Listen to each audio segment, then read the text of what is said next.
হাই ফ্ৰেণ্ডসকল, আয়ান মম ৰেচিপিজ চেনেললৈ আপোনালোক সকলোকে স্বাগতম জনাইছোঁ আৰু আজিৰ ৰেচিপিটো আৰম্ভ কৰিছোঁ।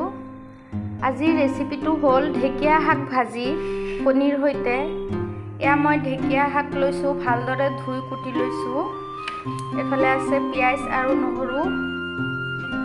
কেৰাহী পাতি দিলোঁ, কেৰাহী গৰম হ'ল। এতিয়া মই পাঁচফোৰণ এড কৰিম।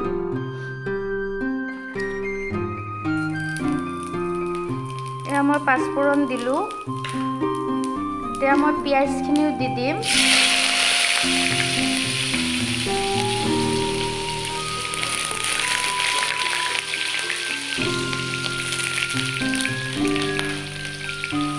এটা এটা উপকৰণ দি 1 মিনিটমান সময় ভালদৰে ভাজি লৈ বস্তুখিনি এড কৰিব লাগিব। আশা থাকিল আপোনালোকে মোৰ ৰেচিপিটো একেবাৰে শেষলৈকে চাব আৰু যদি ভাল পায় তেন্তে লাইক শ্বেয়াৰ কমেণ্ট কৰিব। মোৰ চেনেলটো যদি ছাবস্ক্ৰাইব কৰা নাই তেন্তে ছাবস্ক্ৰাইব কৰিব। মই এইখিনি 1 মিনিটমান সময় ভাজি ল'ম। ঢেকীয়া শাক ভাজোঁতে এনেও তেল বেছি দিব লাগে, চ' মই তেলৰ পৰিমাণ অলপ বেছিকৈ দিলোঁ। এতিয়া ইয়াত 4-5 ফুটমান নহৰু দি দিম। নহৰুখিনি গোটাই দিলোঁ। এইখিনি অলপ ব্ৰাউন কালাৰ হোৱালৈকে মই ভাজিম। কোনে কোনে ঢেকীয়া শাক খাই ভাল পায় কমেণ্ট কৰি জনাবচোন।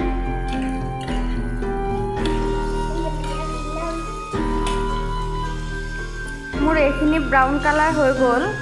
ইমান বেছি ব্ৰাউন কালাৰ কৰিব নোৱাৰিম। এতিয়া মই ইয়াত কেঁচা জলকীয়া এড কৰিলোঁ। এতিয়া ইয়াত পৰিমাণ অনুযায়ী হালধি দিম, 1/2 চামুচ হালধি গুড়ি, আৰু এইফালে আছে অলপ নিমখ। এইখিনি দি ভালদৰে লাৰি লৈ 1 মিনিটমান সময় ভাজি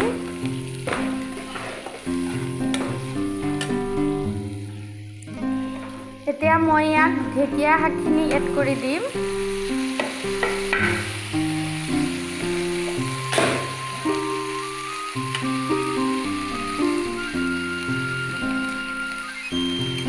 আৰু এইখিনি ভালদৰে লাৰি লৈ 5 মিনিটমান সময় ল' ফ্লেমত ঢাকি হ'ব দিম।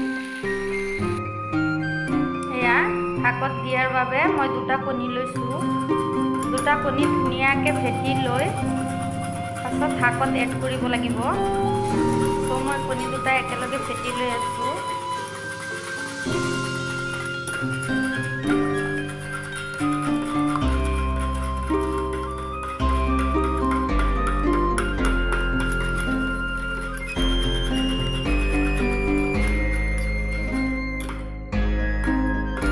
কণী 2টা ফেটা হৈ গ'ল। এতিয়া মই শাকত এড কৰিম। শাকখিনি আৰু অলপ হ'ব।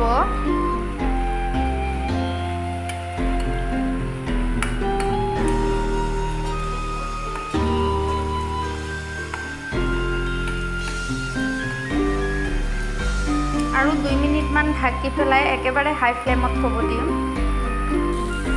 এয়া শাকখিনি হৈ গ'ল। এতিয়া শাকখিনি ভালদৰে ছাইডত থৈ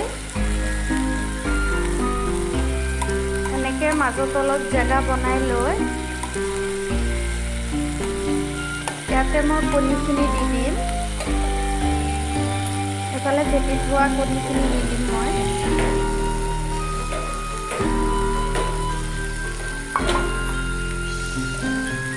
আৰু 1 মিনিটমান সময় ঢাকি দিম।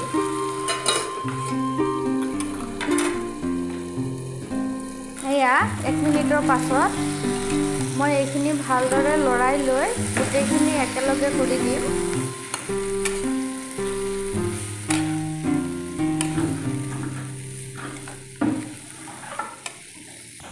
এয়া হৈ গ'ল মোৰ ঢেকীয়া শাক কণীৰ সৈতে ভাজি।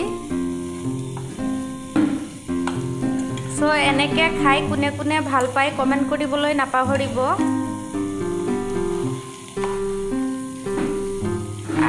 ৰেচিপিটো একেবাৰে শেষলৈকে চাব।